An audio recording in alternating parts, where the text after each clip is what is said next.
5 tips for your next city photo adventure is our topic today on Luminar Coffee Break.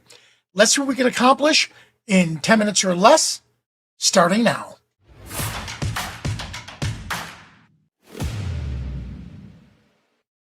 Hello, everyone. Now, our topic today is going to be a two-part. So part one is going to be how to capture these types of shots. And then part two is how we're going to use Luminar Neo to edit them. All right, because there's a lot of incredible features we have inside Luminar Neo for street photography, whether it's golden hour, blue hour, when you're working with reflection and so on. So I'm going to dive in and I'm going to show you some of these 5 tips. And then at the end, we'll review it and we'll go from there. All right. So let me start off first. The 5 tips for your next city photo adventure. First of all, find the magic in every day. And these tips will help you. Reflections. Chase the golden and blue hours. Lead the eye with city lines. Capture candid city moments. And then change your perspective. So let's look at each one of these a little bit more in detail. All right? So we're going to talk about reflections. We're going to turn the city upside down. Literally. All right. So here are 3 tips for that. After it rains, there's puddles will flip the world upside down. Look for the puddles. Look at the reflections that they have. Windows can mirror scenes in surprising ways. Oftentimes, when people start to go through this with cities, they see all the reflections in the mirror or the windows, and it feels like it's distracting, but in reality, embrace that. Look at the different angles from those reflections.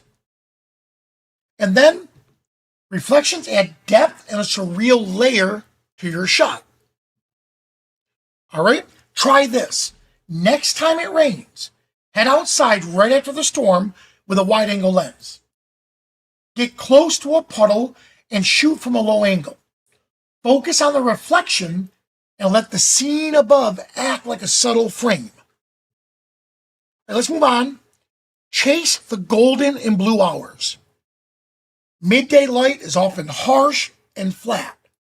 That's why if you chase the golden hours, and add warmth and emotional tone, blue hour is going to make the city lights pop with color and contrast. These times are perfect for long exposure and to create a sense of mood. Try this. Pick an intersection or a plaza and photograph it at different times, especially during golden and blue hour. Compare how the light transforms the scene. Bonus points if you can catch the city lights turning on while the city or the sky still has a bit of color. You'll see the magic just erupt. Lead the eye with city lines. Roads, rails, and fences make great composition tools. Lines naturally guide the viewer's eye through the frame. And then shooting from a low angle again makes lines feel stronger and just give it that more dramatic feel. Well, try this. Stand in a crosswalk and look for like zebra lines or curb edges that leads the frame. Position your subject where the lines converge. Now use a small aperture like let's say an f8 or f11 to keep everything in focus and emphasize the geometry. Ooh, I love this part. Capturing candid city moments. Okay, cities aren't just buildings, they're full of life. Small gestures and real expressions tell a great story. Fast shutter speeds help freeze the authentic and emotional moments. Now, this is kind of tricky because you want to respect people's privacy. So if they're enjoying a special moment, just kind of like feel the room or read the room. If you don't think they'd mind, snap the shot, or don't be intrusive.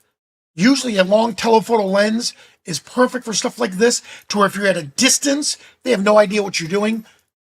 But the key here again is respect people's personal boundaries. All right, now try this. Spend about 30 minutes, 30 minutes, people, watching from a cafe or maybe a street corner. Like I said, use a long lens or a discrete compact camera. Look for patterns, emotions, or just unexpected contrast in people's behavior. Try shooting in burst mode to catch the perfect in-between moment. All right, now change your perspective. Eye-level shots are common. That's why it's important to go high or low to stand out. Use low angles to exaggerate the size, and it adds more drama.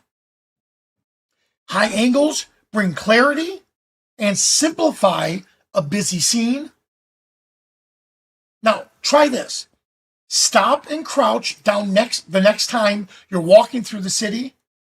Shoot upwards towards a building or along the street level to exaggerate the scale, or find a pedestrian bridge or parking garage and shoot straight down on a crosswalk at the parked cars. So those are the 5 tips. Reflections: turn the city upside down literally. Chase the golden and blue hours. Lead the eye with the city lines. And then capture candid city moments. And change your perspective. Low, high, and just unexpected angles. So there we have it. Now, that's your assignment. If you need to, review this over again and just see if by next week you could capture something within the city. Now, a lot of these tips doesn't just necessarily apply strictly to the city. You can still use them out in the country, in different avenues. Try it out. Check it out. Now, here's what I'm going to ask. If you have some killer photos that you feel, Vanelli, I have those exact same shots. Could you do me a favor? Edit the photos for me, and I'll edit them live for you. Shoot me an email at vanelli@skylum.com. VANELLI @Skylum, SKYLUM.com.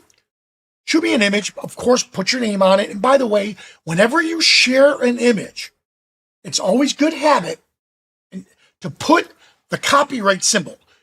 Don't actually use the symbol itself, because a lot of like Windows hates that. Use an open parenthesis, C, lowercase c, small parenthesis, copyright, and then your name.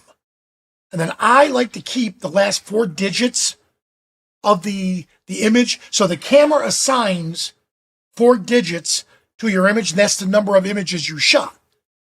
I like having that just like a serial number. So if I ever need to find that image again, I just type in those 4 digits and I'm able to find it real quick. But put copyright in front of it, your name, and then whatever you want at the end of it.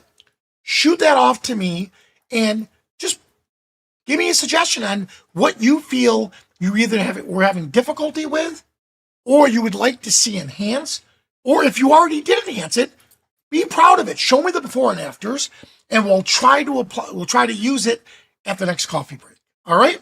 So if you don't have Luminar Neo, here we are. Scan that QR code right there, and that QR code will get you to the Luminar Neo. And it also, if you already own it, it'll give you a discount on Luminar Marketplace. And there we go. We did this last week with Jim Nix, by the way. If you didn't catch that, a lot of people are asking. Jim Nix gave away some free presets. Scan that, and you can check it out.